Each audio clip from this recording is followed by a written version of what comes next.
Good morning, good afternoon, good evening, good night from wherever you're watching from, whatever time it is. Welcome, welcome. This is Renee Inspirationals and I am Renee. I am so glad to have you here. Please subscribe, share, like, comment, and I am so grateful to you. The last video we did about mental health, we really received so many good comments, and so we are back for part 2 with the psychologist. She will introduce herself, but I'm sure you already know her, and she will tell us more of herself. Kama hauku watch last time, you'll be able to catch up, and please watch the previous video so that you know what we are talking about. We are on mental health and stress, mainly on stress. What has been causing that stress? What has been causing the things that you have been going through? What is the reason behind it? So welcome on set. Karibu, you can greet our viewers and tell us your name. Okay. Hello everyone. I'm glad to be back. My name is Peninah Wairimu. I'm a certified psychologist and I'm so passionate about mental health. And I'm glad to be invited again as we continue with our topic on stress. So I hope you are ready to learn more and even to get empowered on the same. So thank you.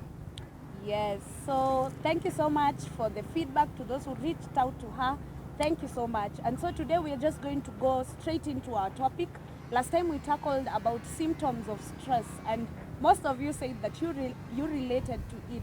And so today we are going to talk about what are the causes, what are these causes of stress? Because sometimes you might be just putting them at the back of your mind, thinking, this is just normal day stress, but maybe it's something even more. So tell us, what causes stress? Okay, I think all situations can cause stress, but then there are these common that we will look into today. So like one of them is relationships. So how we relate to each other, how we relate to ourselves, yeah. Work also is one of the things that can cause stress. Also about money. Money. And lastly is about our coping strategies. Yeah, so those are the major. I will not exhaust on everything, but in them we'll be able to see how does relationship, how we relate, how can it cause stress. So you see now when we talk about relationship, it can be with your spouse, it can be with your brother, sister, mother, father, and many times is when you are stressed, they act as our support system. But again, sometimes we get into minor arguments, disagreements, and even sometimes you get into larger issues in the family, like maybe your spouse having an affair, or let's say you've lost a loved one, and when these things happen, we don't respond the same way. So you'll find it can cause stress as time goes by, because now this thing has come into your lives, and then you are thinking, now how are we going to get through this? And then probably how you grieve is not the same way your brother will grieve. And then you find that it's conflict. And then when it comes to affairs, you find that for spouse, you've been with this person for years, and then one day you come to realize that you are option 2. You've never been their first option. And now you're like, now what is this? I've spent my time, investing my time with you, my resources, and now here I am, you're telling me that there's somebody else in your life. So you see that one, it can also cause some level of stress. And then again, even in families, also children, sometimes they can really stress their parents. And on top of that, even relationship, there are people who have strained relationship with their parents.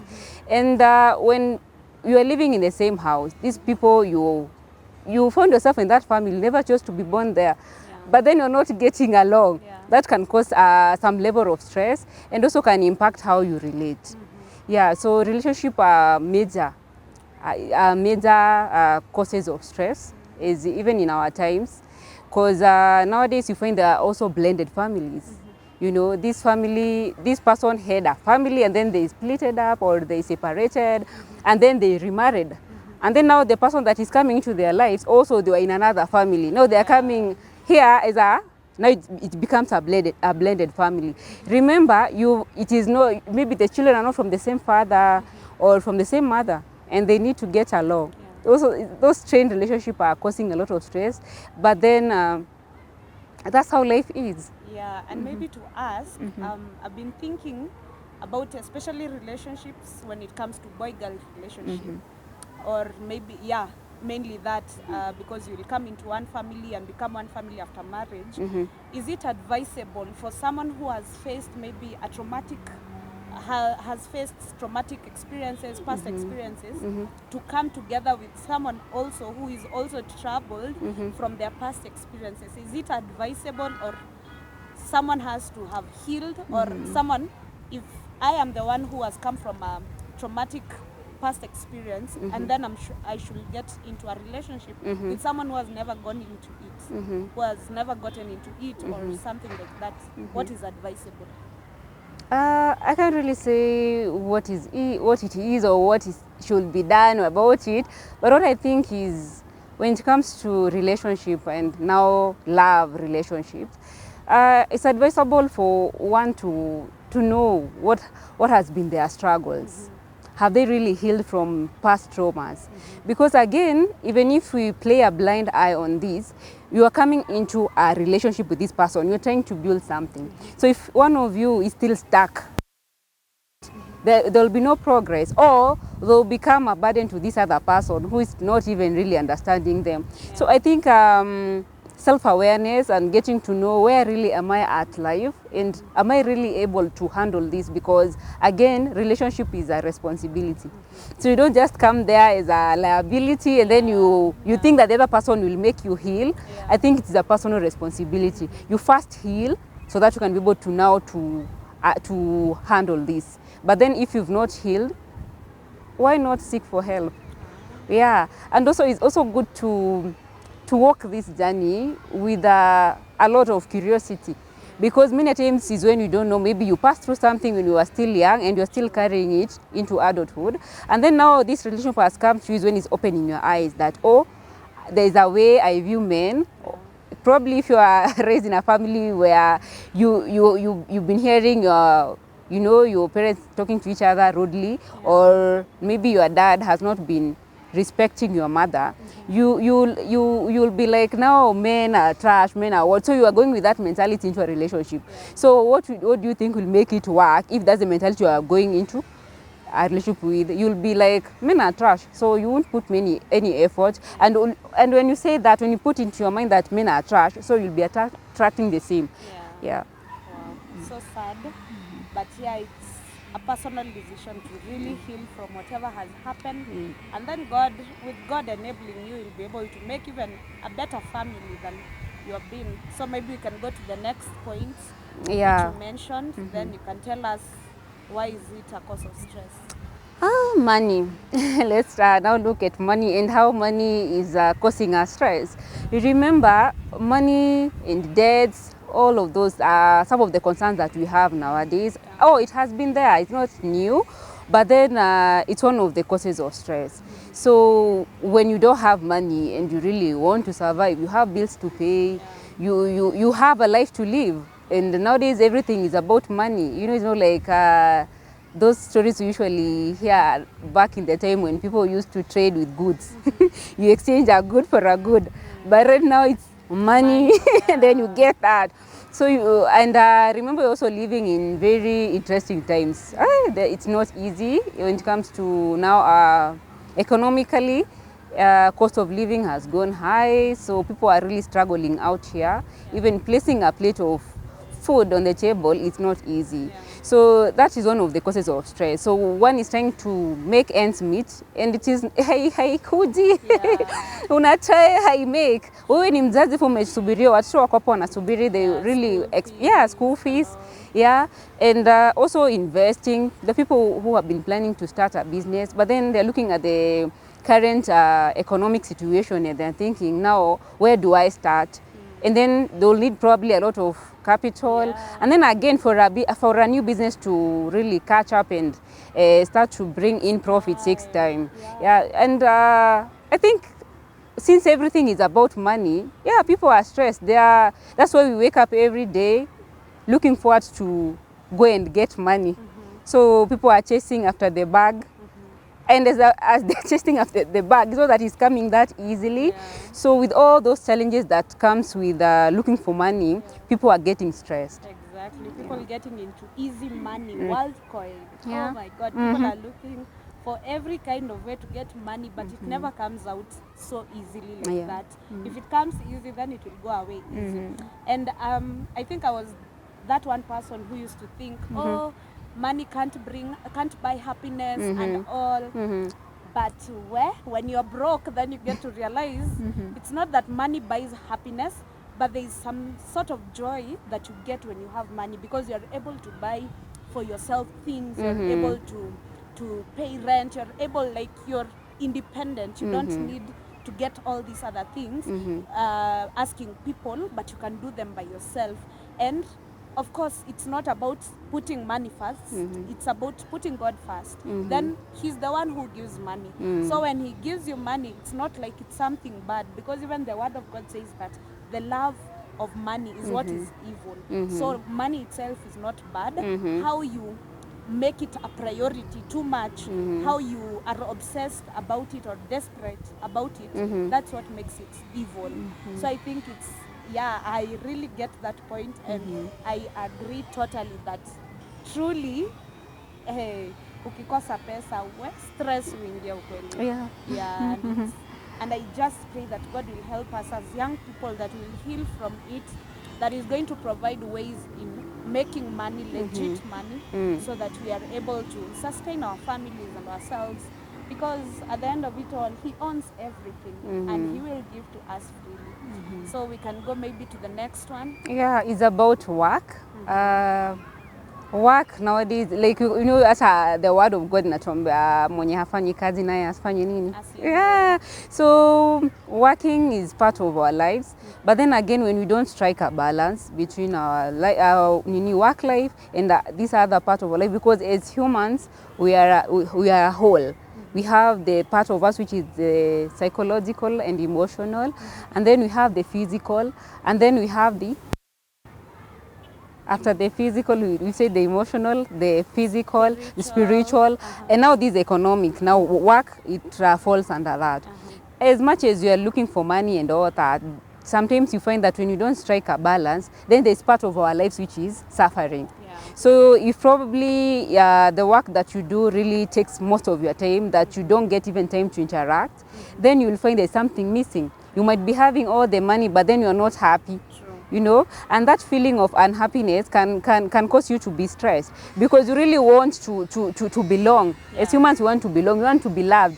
But if now your work is taking all of your time, you don't even get time even to be in a relationship, even to spend time with your family. You're just at work, and you'll get all the money that probably you need, but then even the time to spend it, you don't have it.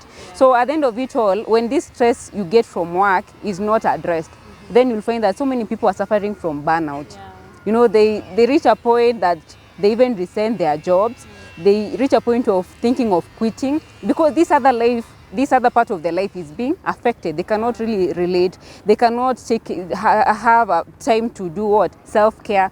You know, even self-care is just time alone, not just being money.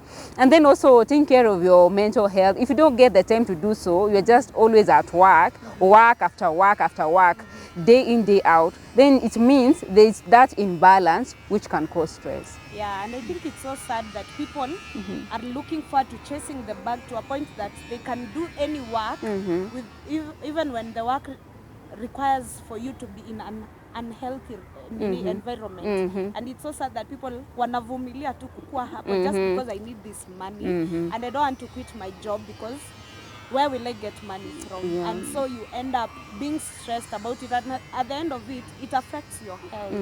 At the end of it, you are fatigued, and it's even worse, because you need to go to the hospital, you use more money. So yeah, I think. And also I can add something on the theme. Another thing is when one is working in a toxic environment, as much as maybe it might be bringing them a lot of money, but then that place is toxic on itself. Probably the colleagues are people who like gossiping, the boss is a person who shouts at them, and so many other things, you know. So you'll find that these people will not be happy working there, and it can cause them stress. And let's not forget about those people who are looking for jobs. It is not easy. You know, even looking for a job is a job on its own. So it really causes some amount of stress, because there's some who have really taken the initiative of applying for jobs, but then they never get reply, either for rejection Especially or corruption. yeah, and then true, or some of that job, but when you get there, will ask for sexual favors, others will ask for money. And imagine this person is going to look for a job and they're asking them to do what? To provide money to get the job. Yeah, you can imagine the frustration that is involved there, and also the time of waiting and looking for job, tarmacking and all that. It's not easy, so it can cause stress and even sometimes depression.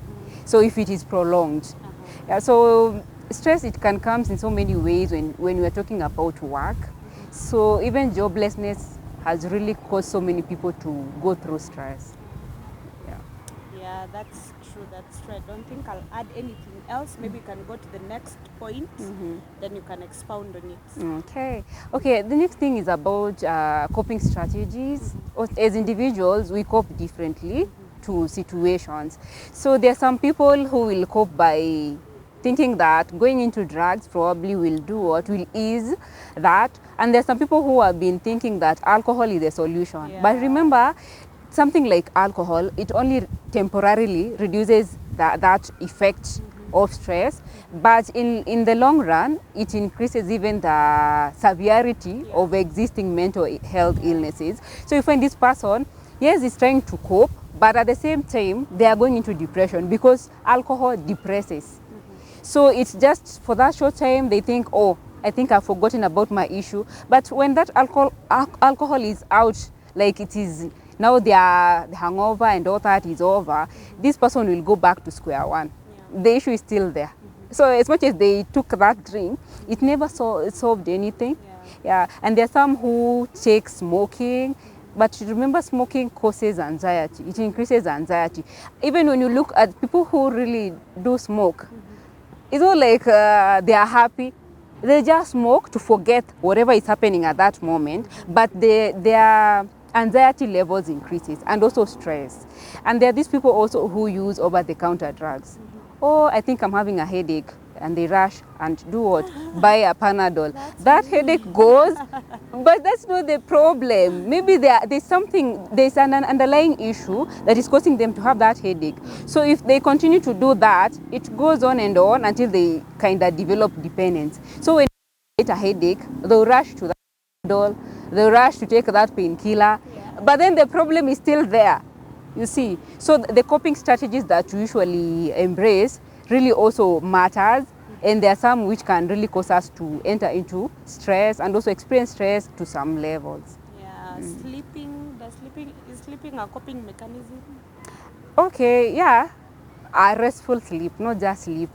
Because remember when we were talking about the symptoms of stress, yeah, we mentioned that there's some people who, when they are stressed, they'll find themselves oversleeping. You know, and there are some who will lack sleep. So as much as we talk about sleep, then what is the quality of that sleep? Yes.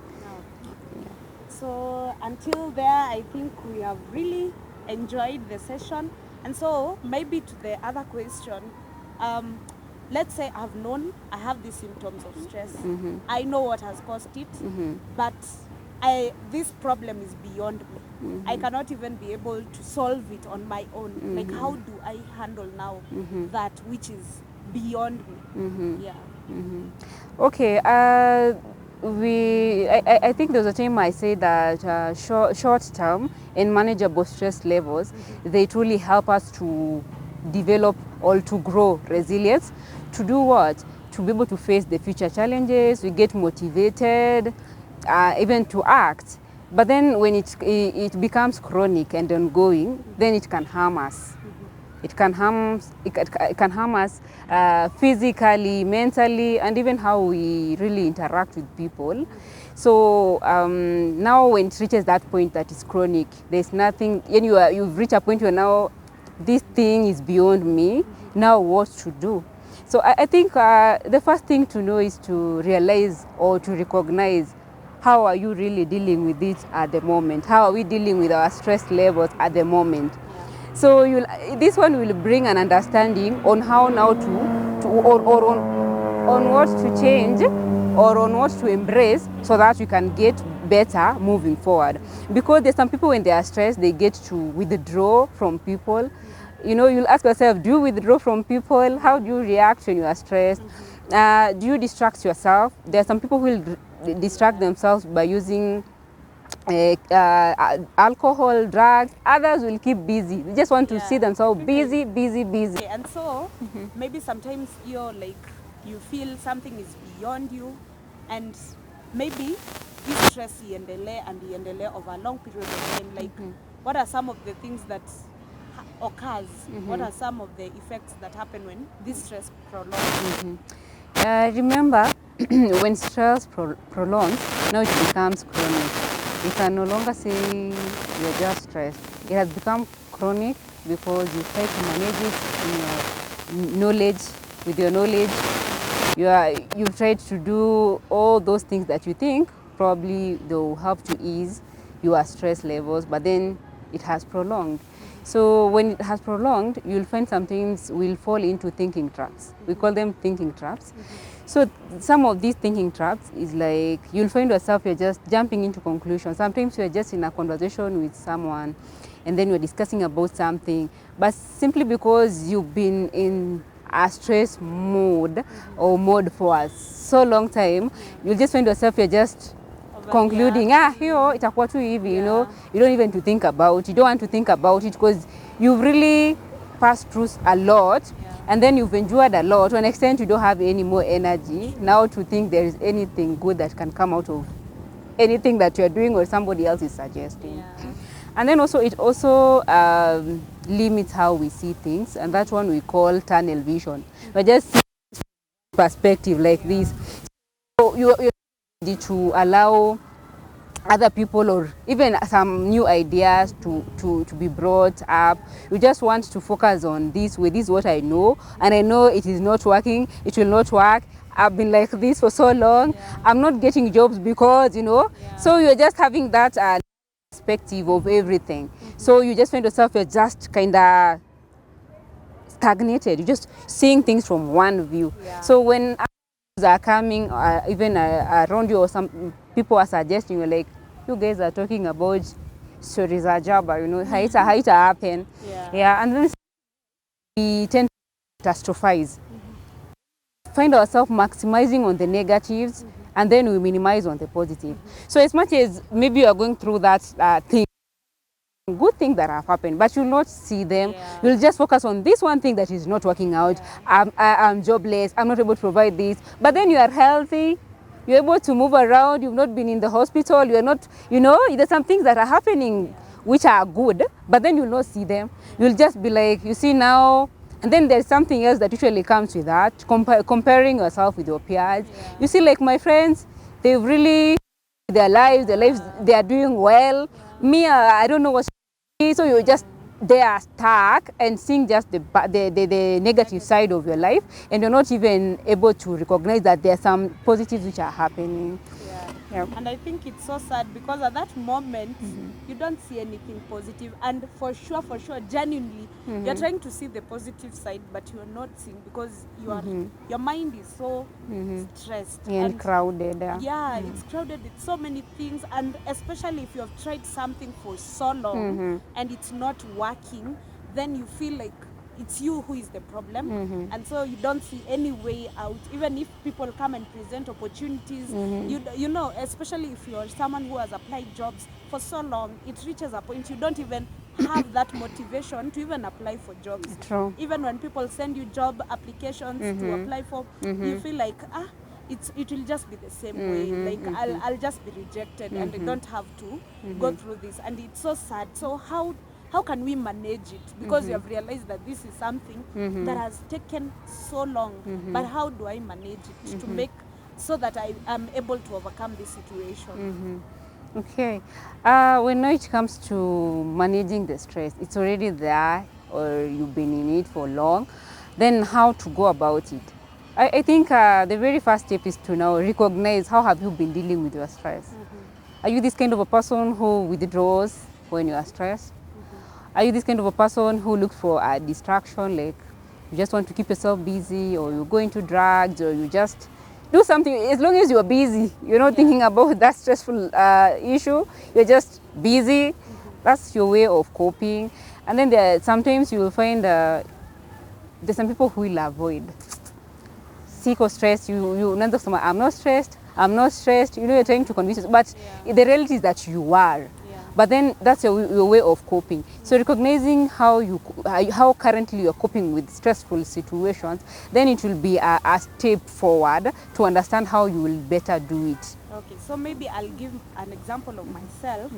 For me, usually, when I'm undergoing stress, I'm a social being. Like, I love socializing with people because I'm an extrovert. So, of course, I just love being around people. But whenever now I am alone, that's when everything now dawns on me. And I'm like, wow, will I be able to overcome this or that? But then, because I don't want to think about it, I usually use, maybe I watch movies, I listen to music, like anything to just distract me so that I'm not in that space where I have to think about it. Like, I just want it to be at the back of my mind. But now, several days later, it will reach a point where everything will hit, and it hits badly. Like, I now feel like I am too overwhelmed. Like, in such a case now, how do I manage? Because I've already known this is how I cope. This is my way of coping. This is my way of managing. But what is the better way to do it? Okay, and now I've said that when you recognize this is how I'm doing it right now, this is how I'm trying to cope, and it's not working out, but I really want to get out of it before now you go to the extreme. So I tend to think also you can, when now you've realized this is how I cope, that's an insight on itself. You've already understood. That's one step towards healing. Like you've reached a point of now recognizing, because many people, they just say I'm stressed whenever anything happens that is negative. But remember, we said even positive things can stress us, because you get excited, you get motivated and all that. But now we are focused now here, you are stressed about this issue, it's not working out, and you really want to cope better and get out of it. I think also changing how we view stressful situations can really help.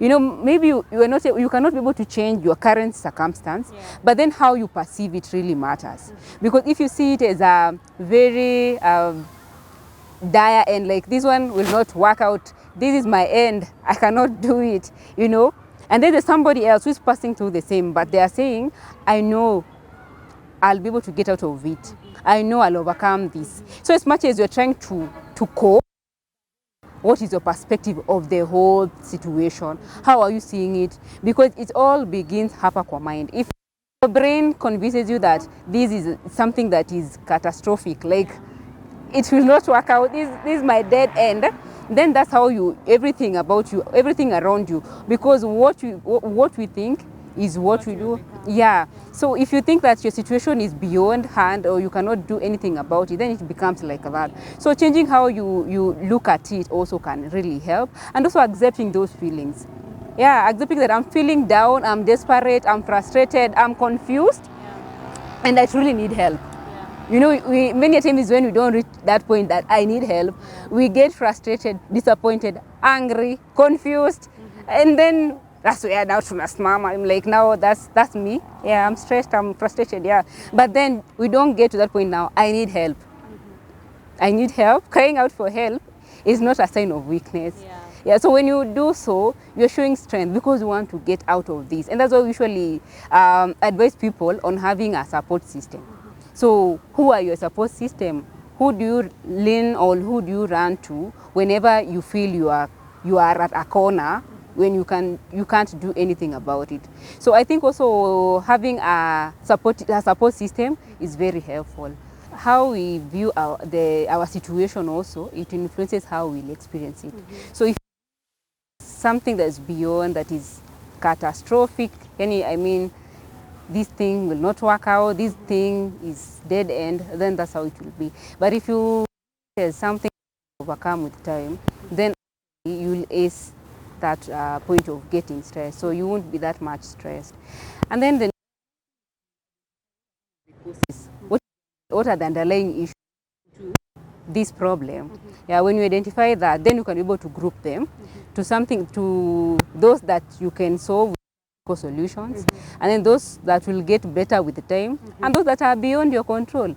So when you're able to prioritize, instead of getting stressed over everything, you know, you are stressed over this, and there's some can do nothing about. Only time can make them better. Another way of managing stress is to review our lifestyle. So when it comes now to our lifestyle, you will ask yourself, are you taking on too much? If so, how can you reorganize your life so that things are prioritized?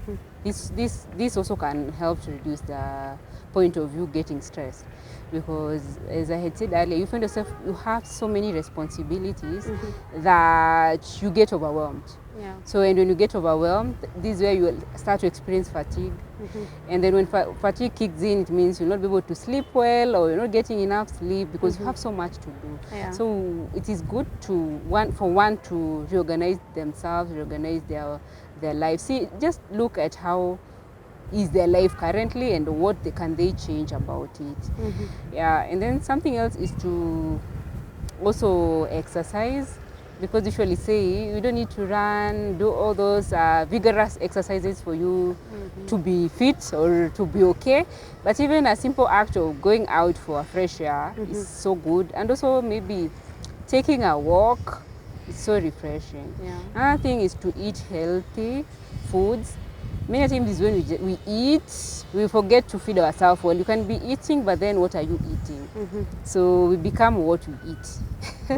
Yeah, True. so if you are eating maybe just junk, then the results will come out. Yeah. And remember, at that time, you are also going through other life situations. So maybe if you are having maybe so much to do with your work or family, and then you're not eating well, so and then it has taken maybe a toll on you, the stress is so much and your body is weak. You see, now you will invite sick illnesses and your body will not be able to withstand all these. Yeah. Another thing is to just take time out. Yeah, try to see how are you taking care of yourself as much as you want to take care of others. Yeah. So you strike that balance. Don't just do it or put more effort on one and then neglect the other. Yeah. And then something else also that can really help when it comes to reducing the stress levels is practicing self-compassion. Don't be too hard on yourself. As much as things are really going not the way you expected, or you are at a corner, you are there's so much going on. Yeah. Don't really ile usema I have to, kwanza ile watu tunasema I must, I'll have to, I should. You see, all those words zinaleta stress sana, because then you'll be having so much expectation on yourself. Yeah. It's not bad to have the expectations, but then to what extent? Yeah. To what extent? Yeah. So that you'll be able to really identify when you're really going the other side, Yeah. which is the negative side of now attracting stress. Yeah. And that is now the negative stress. And then above all, remember, we don't call that it is struggles or even success don't come from winning. It is those struggles which makes us successful. Yeah. So when we're able to get through these struggles, then one day you'll have a story. Yeah. When you're able to overcome this stress, then you'll be able to tell others who are going through the same, and tell them, you know, I used to be like this. I used to try to cope with issues like this, but now I'm doing better. I'm coping healthily. Yeah. Yes. Wow, wonderful. And I think one of the things that also helps me is looking at it as a point of God has put me here because years later he wants me to talk to other people who will be going through the same situation, and they will need someone who has been in their shoe to be able to speak to them. And so I think for me that has been helping me. Sometimes I even think of those scenarios, and I think of maybe I'm being interviewed and I'm telling them this is what I was going through, and I was able to overcome, even though it took long, but right now you can see the results. So sometimes God places you in such situations so that you become like a pathway for someone else who is in that direction, so that they won't lose hope. And another thing, as you had mentioned about being frank, understanding that, by the way, I'm going through this, and you understand the point where you are at, and it has made me to be honest, especially with God. Sometimes I just go to God and I tell him, this is how I feel. I feel frustrated because I had expected to be somewhere at this particular point of life, but I am not there. And I feel like you have left me. I feel like you have really disappointed me. I feel like you have failed me, and all these things. I am just honest with God. And for sure, God doesn't even take time. He will come through for you, and he will, even if he won't answer the way you wanted, he will start showing you, this is the way I wanted you to go. This is what I wanted to bring out of this situation. This is what I wanted. And through that, I think it has really enabled me. And so if you are there and you feel like you're at the verge of giving up, please do not. Just be frank with God. Tell him honestly, like have those honest conversations with God. You know, it's not easy to trust someone because they might go and tell people. But with God, imagine, he won't tell anyone. He won't screenshot aende ambie watu. So be kind with yourself and be kind to yourself, and for sure you'll see. And I think the verse I'd like for us to finish with is Psalm 121 verse 1 to 3. That I will lift up my eyes to the hills, from whence comes my help. My help comes from the Lord who made heaven and earth. He will not allow your foot to be moved. He who keeps you will not slumber. And that is what God is telling you this anytime that you're watching us, from whatever time it is, that I want you to look unto me for help. You will not get this help from anyone except God. God is the one that has made us. He has made us to know that at one point you'll be stressed, at one point you'll be fatigued, at one point your body will react this way, and he's the one who has made that body, so he knows how best it functions. So if you are at that point, please just turn to God and turn to him. That is where your help comes from, and he'll be able to help you. So I don't know, maybe you have last remarks. Okay, what I can say is that don't sit back and say I'm the only one who's going through things. People are going through a lot. But then look at what do I have. God is always there. He's our present help. And if possible, you can go for therapy. Yeah. People usually feel like when they ask for help, then it shows that they are weak. Yeah. But trust you me, those who seek help, then they are the stronger. True. And they become stronger and stronger. True. So take heart and take action. Yeah. Don't let yourself to go and then reach a point you are depressed. Yeah. If you notice that there's something wrong about your life and you truly need help, don't fail to ask. Even the word of God tells us that you should ask, and then it shall be given unto us. Yeah. So don't keep quiet. Yeah. Don't allow mental health illnesses to put you down. You are a strong person and you'll get through this. All you need is to just not to deny that you're going through it. It is the reality of life, but then know there is a way out. Yeah. And maybe a point of correction from the verse that I've read. This is not to mean that you shouldn't look for therapists. You should, because these are people that God has provided so that they may listen to you and may offer solutions that God has given them. That's why doctors are there, because it is God who has given them that ability and that knowledge to be there. So don't shy away from reaching out to the therapist. They will be able to help you. Yeah, and may God direct you to the right people, to the right company, so that they may be able to help you. Thank you for watching. Thank you for listening. And whatever challenges you're going through, you can share with us down below so that we may be able to help you. I'll still put her number up so that, and if you are going through a challenge, you may reach out to her and she'll be able to help you. But otherwise, thank you so much for being part of Renee Inspirationals. You are my greatest inspiration. Thank you.